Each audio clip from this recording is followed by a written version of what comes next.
The shattering glass and terrified screams propelled me out of bed and down the stairs, my heart pounding. In the hallway, I froze at the sight before me. Thomas, my son-in-law, gripping a bloodied baseball bat, his face contorted with rage. Rachel, my daughter, lay crumpled on the floor, her sobs echoing off the walls. "What have you done?" I screamed, rushing to Rachel's side. Her face was already swelling, blood trickling from a gash on her forehead. Thomas sneered, his eyes wild. "She's my wife. I'll do what I want with her." He raised the bat menacingly. "Stay out of this, Diane." I positioned myself between him and Rachel. "Get out. Now. Before I call the police." My voice shook, but I held his gaze. With a final glare, Thomas stormed out, slamming the door so hard the windows rattled. I knelt beside Rachel, cradling her as she wept. "I'm taking you to the hospital. It's going to be okay, sweetheart." But as I helped her to the car, I couldn't shake the icy dread settling in my stomach. I'd seen the look in Thomas's eyes. This was only the beginning. At the hospital, I paced the waiting room, my mind reeling. How had it come to this? When Rachel first brought Thomas home, he'd seemed like a dream, charming, attentive, doting on her and Caleb. But as the years passed, that perfect facade cracked, revealing something darker underneath. The controlling behavior, the explosive anger. Rachel always made excuses, convinced she could fix him. Until tonight.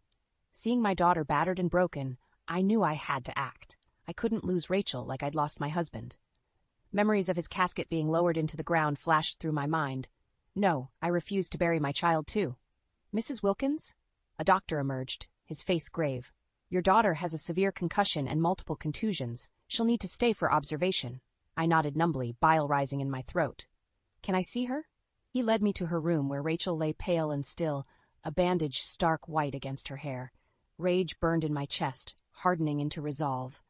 I wouldn't let Thomas near her again. No matter what it took. Caleb. The thought hit me like a freight train. He was still at home with the babysitter, oblivious to the nightmare unfolding. I had to get back to him.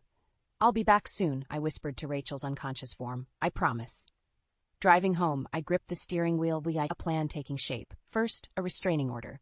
Then security cameras, new locks, a baseball bat of my own if needed. I turned the house into a fortress Thomas couldn't breach. But even as I plotted, a small voice whispered that it wouldn't be enough.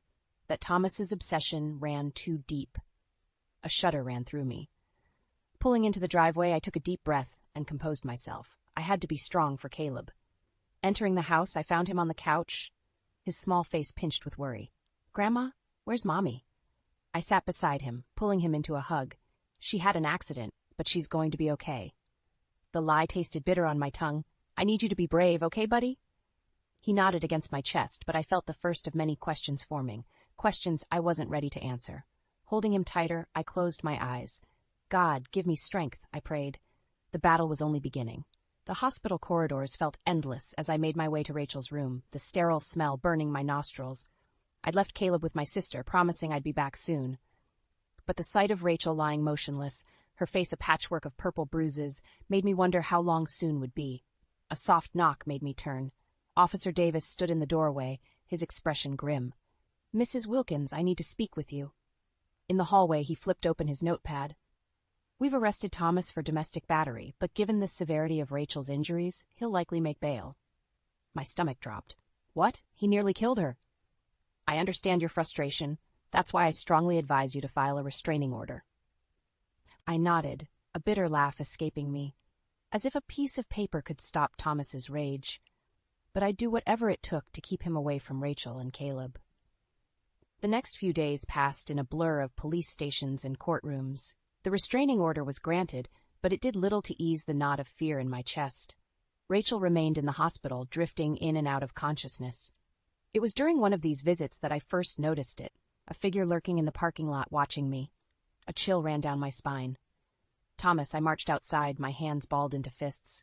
"What the hell are you doing here? You know you can't be within 500 feet of Rachel." Thomas sneered, his eyes bloodshot. "She's my wife. You can't keep me from her. Or my son." "Caleb isn't your son anymore. Not after what you did. You poisoned them against me," he roared, spit flying from his mouth. "You turned my own family against me."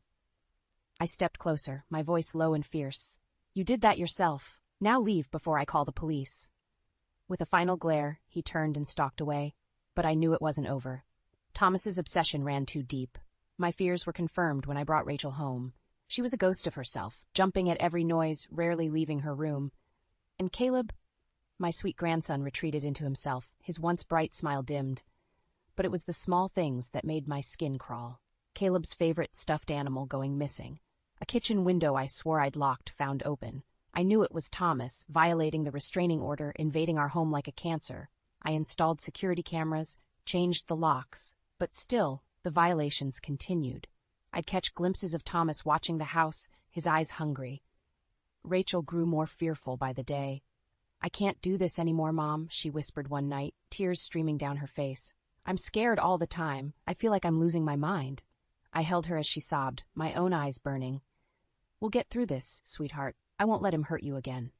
But the next day, I found Caleb's backpack on the front lawn, the contents strewn across the grass. A note was tucked inside, scrawled in Thomas's jagged handwriting. "I'm coming for my son. You can't stop me." Rage ignited in my veins. Enough was enough. I dialed Officer Davis with shaking fingers. "I need you to arrest Thomas. He's violating the restraining order, stalking us. I'm afraid of what he'll do next." "I'll send a patrol car right away." I watched from the window as Thomas was handcuffed and shoved into the police car, screaming obscenities. But even as relief washed over me, I knew this was just a temporary reprieve. Thomas was too far gone, consumed by his twisted desires. He'd stop at nothing to get what he wanted, and I'd stop at nothing to protect my family. The days following Thomas's arrest were filled with a tense, uneasy silence. Rachel barely left her room, jumping at every creak of the floorboards. Caleb clung to me, his small face etched with a fear no child should know. I tried to maintain a sense of normalcy, cooking meals, helping with homework, but the specter of Thomas loomed over us, a constant threat. It was a week later when I first saw him. I was walking Caleb home from school, my hand gripping his tightly, when I felt the prickle of eyes on my back. Turning, I spotted Thomas across the street, partially obscured by a tree. Our eyes locked, and a slow, predatory smile spread across his face. I hurried Caleb inside, my heart pounding. But the stalking only escalated from there. Thomas seemed to be everywhere, lurking outside the grocery store, parked down the block, watching from the shadows, always just far enough away to avoid violating the restraining order. Rachel grew more paranoid by the day. "I can't take this anymore, Mom," she whispered, her hands trembling. "I feel like I'm suffocating." I squeezed her shoulder, trying to project a strength I didn't feel. "We'll get through this, honey. I won't let him hurt you again." But the next morning, I found Rachel's tires slashed, shards of rubber strewn across the driveway. White-hot rage surged through me. I stormed down the block to where Thomas lounged in his car, looking smug. "I know it was you," I hissed, slamming my hands on the hood. "Leave us alone, or I swear to God." Thomas leaned out the window, his face twisted with contempt. "Or what, Diane? You'll sick the cops on me again? We both know how well that worked out." "You're sick, Thomas. You need help. The only thing I need is my family, my son." His eyes glittered with a manic fervor. "And I'll get him back, no matter what it takes." I recoiled, my stomach churning. "Caleb isn't yours. Not anymore." Thomas's smile turned cold. "We'll see about that." I walked away on shaking legs, his laughter echoing behind me. This had to end. But how? The police were useless, the restraining order just a flimsy piece of paper. I felt like I was drowning, helpless against the tide of Thomas's obsession. That night, I lay awake, staring at the ceiling. Rachel's sobs drifted from down the hall, each one like a knife to my heart. I couldn't take this anymore. I couldn't watch my daughter live in fear, my grandson's innocence shattered. In the darkness, a plan began to take shape, a desperate, dangerous plan. The next morning, I installed new deadbolts on all the doors, cameras at every angle of the house, a security system with an alarm that would wake the dead. If Thomas wanted to get inside, he'd have to go through Fort Knox. But even as I fortified our defenses, I knew it was only a matter of time before Thomas escalated. He was unraveling, his obsession consuming him like a cancer. I had to be ready. I started sleeping with a baseball bat beside my bed, took self-defense classes at the local gym, anything to feel less helpless, less afraid. But the fear never left, a constant hum beneath my skin. I saw Thomas in every shadow, every creak of the house settling. I jumped at car alarms, my heart racing at the sight of any tall, dark-haired man.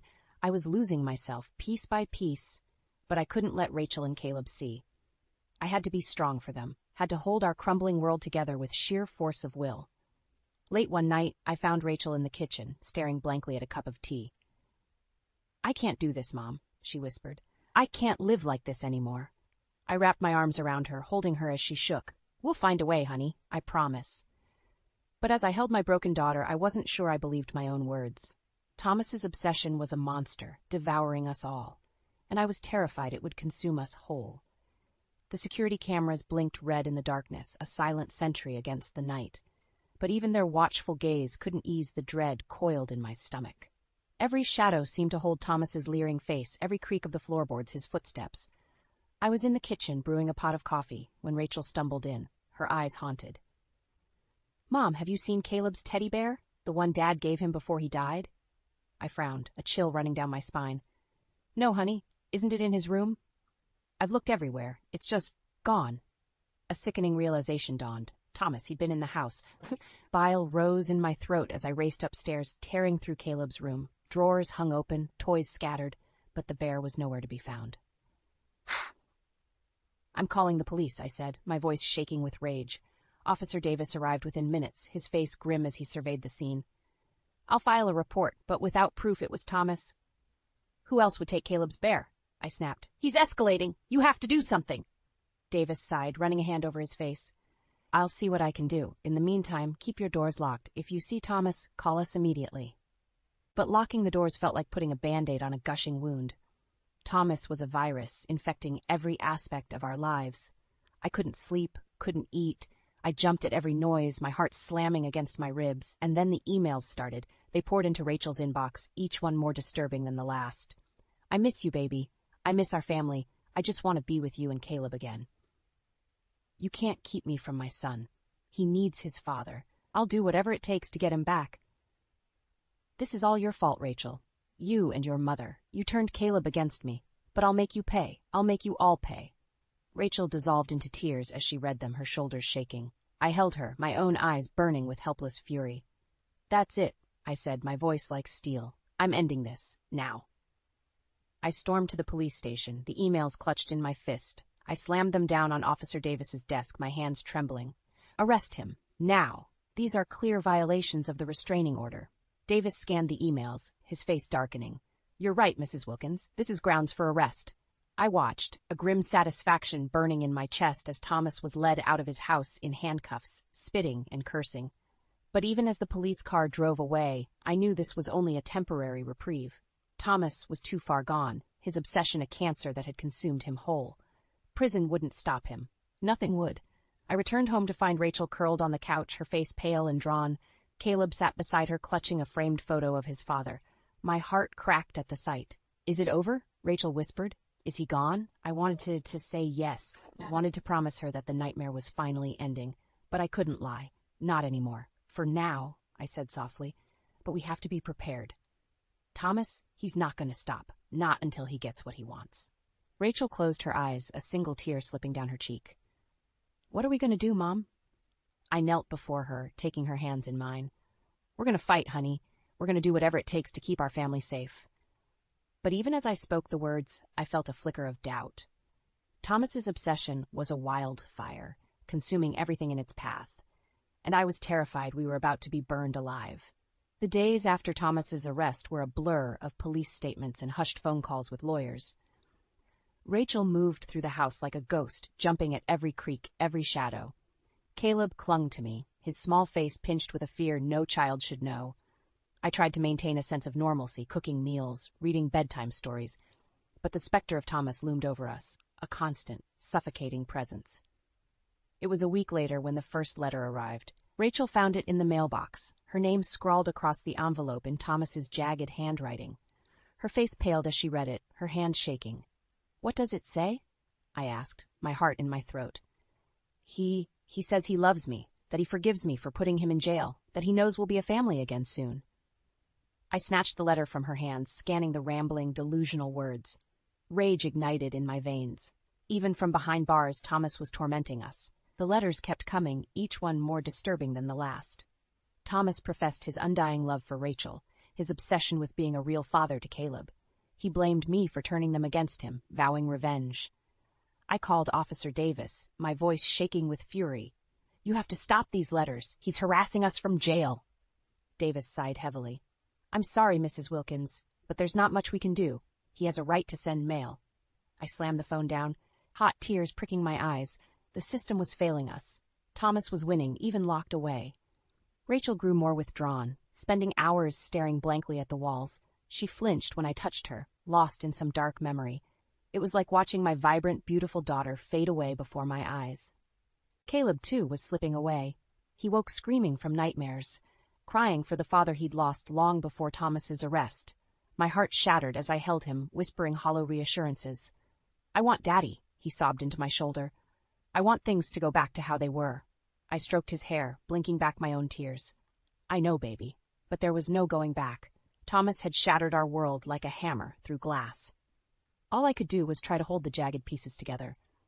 The breaking point came on a rainy Tuesday. Rachel had ventured out to the store, a rare moment of normalcy, but she returned ashen-faced, a crumpled piece of paper in her hand. Mom, she whispered, her voice raw. Look. It was a crayon drawing, crude but unmistakable. 3 stick figures, Rachel, Caleb, and Thomas, smiling together under a yellow sun.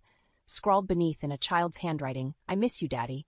Caleb drew it. For Thomas, he gave it to a guard at the jail. I stared at the drawing, horror and fury rising like bile in my throat.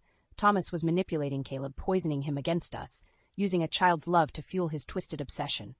This ends now, I said, my voice like steel. I won't let him destroy Caleb too. That night, I lay awake, a plan forming in my mind, a desperate, dangerous plan. I would confront Thomas in jail, look him in the eye, and make him see the monster he'd become. Make him leave us alone, once and for all. In the morning, I kissed a sleeping Rachel and Caleb goodbye, my heart heavy. I love you, I whispered. I'm going to fix this. I promise. The drive to the jail was a blur, my hands white-knuckled on the steering wheel. I was buzzed through security, led to a small, cold room, and then, there he was, Thomas, smirking at me through the plexiglass. Well, if it isn't the Wicked Witch herself. I leaned forward, my voice low and fierce. Listen to me, you son of a bitch. I won't let you destroy my family, not anymore. Thomas's eyes glittered with malice. They're my family, Diane, mine, and I'll never stop fighting for them. Not until my last breath. A chill ran down my spine at the unhinged conviction in his voice. I realized with sickening clarity that no threat, no plea would stop him. He would hunt us until the day he died. Unless I stopped him first. I jolted awake to the sound of shattering glass. For a moment I lay frozen, my heart pounding in my ears. Then a scream pierced the night. Rachel. I leapt from bed, grabbing the baseball bat I now kept beside me. I raced down the hall to Rachel's room, adrenaline surging through my veins. Please, God, let her be okay. I burst through the door to find Rachel cowering in the corner, her face white with terror. And there, standing over her with a jagged shard of glass, was Thomas. Get away from her, I snarled, raising the bat. Thomas turned, his eyes wild. Diane, so nice of you to join us. His voice was eerily calm, a stark contrast to the madness in his gaze. How did you get out? My voice shook, fear and fury warring in my chest. You think a little jail cell can hold me? I told you, Diane, I'll never stop fighting for my family. Behind him, Rachel let out a choked sob. Thomas whirled, pressing the glass to her throat. A bead of blood welled beneath the jagged edge. One more step and I'll slit her pretty neck. I froze, my heart in my throat. Thomas, please. You're sick. You need help. The only thing I need is my wife and son, and you're going to give them to me. Mommy? Caleb's terrified voice made my blood run cold. He stood in the doorway, his eyes wide and glassy. Thomas's face split into a grotesque smile. Caleb, come to Daddy. Don't you dare, I hissed. But Caleb, innocent, trusting Caleb, took a tentative step forward. In a flash, Thomas grabbed him, yanking him close. Caleb yelped in fear, tears streaming down his face. There, buddy. Daddy's got you. Thomas's voice was a mockery of comfort, his grip on Caleb bruising. Let him go, Thomas. He's just a child. He's my child, Thomas roared. You took him from me, turned him against me, but that ends now. He began to back towards the door, dragging Caleb with him. Rachel let out a wail, lunging forward, but Thomas kicked her savagely, sending her crumpling. We're leaving, and if either of you try to stop me, I'll kill him. I swear I will. The world narrowed to a single point, my grandson's terrified face. I couldn't let Thomas take him. Couldn't let that monster destroy the last shred of innocence in Caleb's life. I met Thomas's crazed eyes, my grip tightening on the bat. You're not taking him anywhere. With a roar, I swung. The bat connected with Thomas's skull with a sickening crack. He staggered, his grip on Caleb loosening. I swung again, blind with rage. Thomas crumpled to the ground, blood pooling beneath his head. Caleb scrambled free, running to Rachel's arms. For a long moment, the only sound was their muffled sobs. I stood over Thomas's motionless body, the bat slipping from my numb fingers. I'd done it. I'd stopped him, but the victory felt hollow, tainted by the violence that had brought us here. "Mom?" Rachel's voice was small, broken. I turned to see her cradling Caleb, tears streaking her face. Is he? I knelt beside Thomas, feeling for a pulse. It was there, weak and thready. Part of me, the dark, vengeful part, whispered to finish the job. To end the monster who had shattered our lives. But I couldn't. I wouldn't let Thomas make me a monster too. "Call 911, I said, my voice leaden. "He's alive. For now." The police came, an ambulance in tow.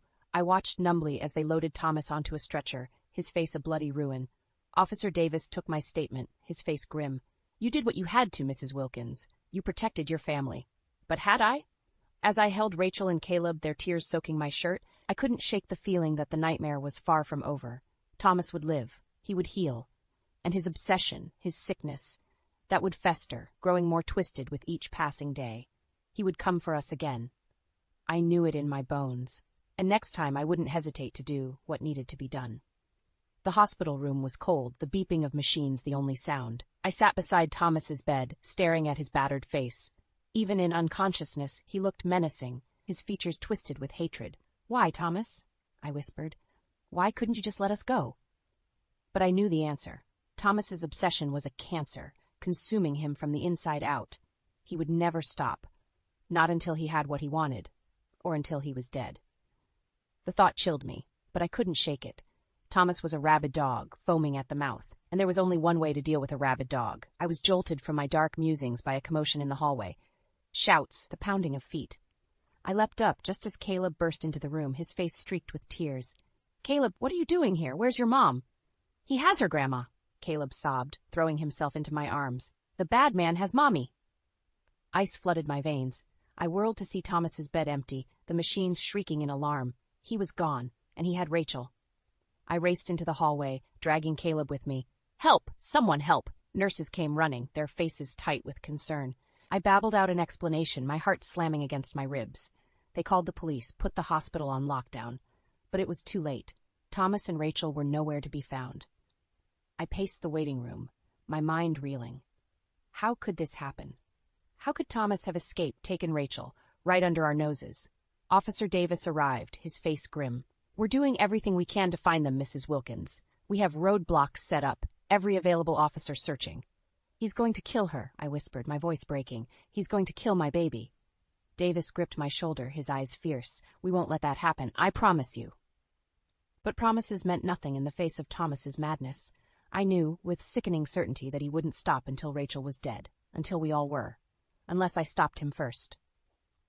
I turned to Davis, my jaw set. "I need your help. I need a gun." Davis blinked, taken aback. "Mrs. Wilkins, I can't just give you a gun. Then I'll get one myself, but one way or another I'm ending this, tonight." I left Davis sputtering, Caleb in tow. I dropped him at my sister's, ignoring her worried questions. Then I drove to the one place I knew Thomas would take Rachel, the one place that held meaning for him, their old house, the house where he'd shattered her, again and again. I parked down the block, my heart in my throat. The windows were dark, the street silent. But I knew they were in there. I could feel it. I crept around the back, my hand clutching the gun I'd bought off the streets. It felt heavy, alien in my grip. But I pushed down my revulsion. This was the only way. The back door was unlocked. I slipped inside, my breath shallow. The house was dark, the air thick with the stench of fear. A muffled cry made my heart stop. Rachel. I followed the sound, my finger on the trigger. It led me to the bedroom, the door slightly ajar. I peered through the crack, bile rising in my throat. Rachel was tied to the bed, her face battered and streaked with tears. Thomas loomed over her, a gun in his hand. "You're mine, Rachel. Forever. And if I can't have you, no one can." He raised the gun, aiming at her head. Rachel let out a wail, straining against her bonds. I burst through the door, my own gun leveled at Thomas. "Drop it, now." Thomas whirled, his eyes wild. You just couldn't let us be happy, could you?"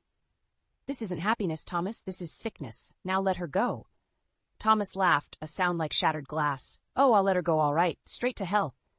He turned back to Rachel, his finger tightening on the trigger. I fired, the shot deafening in the small room. Thomas staggered, his gun clattering to the floor. He looked down at the blooming red stain on his chest, then back at me, his face slack with shock. You shot me. I kept my gun trained on him, my voice like steel.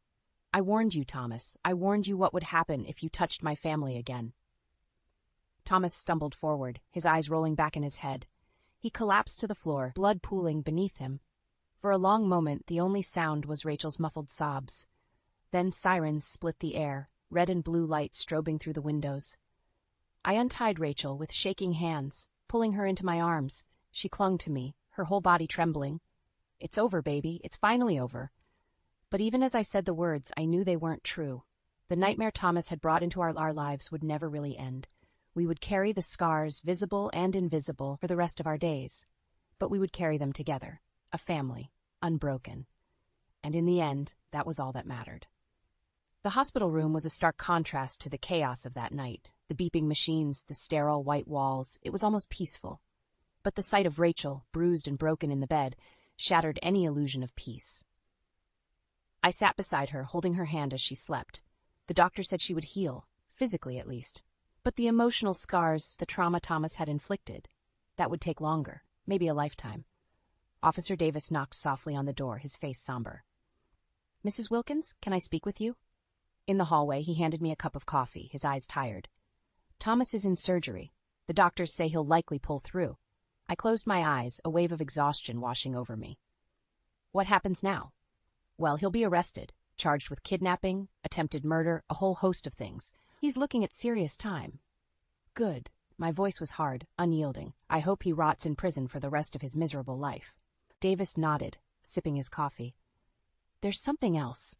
Your shooting of Thomas, it's been ruled self-defense. You won't face any charges. I let out a breath I didn't know I'd been holding. Thank you for everything. Davis squeezed my shoulder, a small smile on his face. You did what you had to, Mrs. Wilkins. You saved your daughter's life. But had I? As I watched Rachel sleep, her face pinched with pain, even in dreams, I wondered if I had saved her at all. Or if Thomas had destroyed her long before I pulled that trigger. The days turned into weeks, the weeks into months. Rachel healed, at least on the outside. She threw herself into therapy, determined to reclaim her life. Caleb, too, slowly emerged from his shell, his laughter echoing through the house once more. But the specter of Thomas still hung over us, a dark cloud that refused to dissipate. His trial loomed, a promise of reliving the nightmare in excruciating detail. The day I took the stand, my hands shook so badly I could barely hold the Bible. But as I recounted that night, the terror, the violence, the sheer depravity of Thomas's actions, a strange calm settled over me. I looked him in the eye as I spoke, my voice unwavering. I wanted him to see the full extent of the damage he had wrought, the lives he had shattered in pursuit of his twisted obsession. In the end, the jury deliberated for mere hours, guilty on all counts. Thomas was sentenced to life in prison, with no possibility of parole. I watched as they led him away, his wrists and ankles shackled. He turned to look at me, his eyes burning with a hatred that took my breath away. This isn't over, he hissed. I'll never stop fighting for my family. Never. A chill ran down my spine, but I forced myself to meet his gaze. They're not your family, Thomas. Not anymore. You lost that right the moment you raised your hand to Rachel. As the courtroom doors swung shut behind him, I felt a weight lift from my shoulders. It was over. We were free. The years passed, the wounds slowly healing. Rachel met a kind, gentle man, one who showed her the love and respect she deserved. They married in a small, intimate ceremony, Caleb proudly walking her down the aisle. I watched, tears in my eyes as they exchanged vows. My heart swelled with a love so fierce it took my breath away. We had survived. We had triumphed. But even in the happiest of moments, the shadow of Thomas lingered. I knew he still obsessed, still plotted, even from behind prison walls. The letter came on a sunny Tuesday, years after the trial, a parole hearing, the board considering Thomas's release. I read the words with a growing sense of dread, the old fear rising in my throat. I attended the hearing, my heart in my mouth. Thomas sat before the board, his face a mask of contrition. He spoke of rehabilitation, of finding God, of wanting to make amends. But when his eyes met mine, I saw the truth. The same obsession, the same twisted hunger. He had not changed. He would never change. I took the stand, my voice shaking with barely suppressed rage.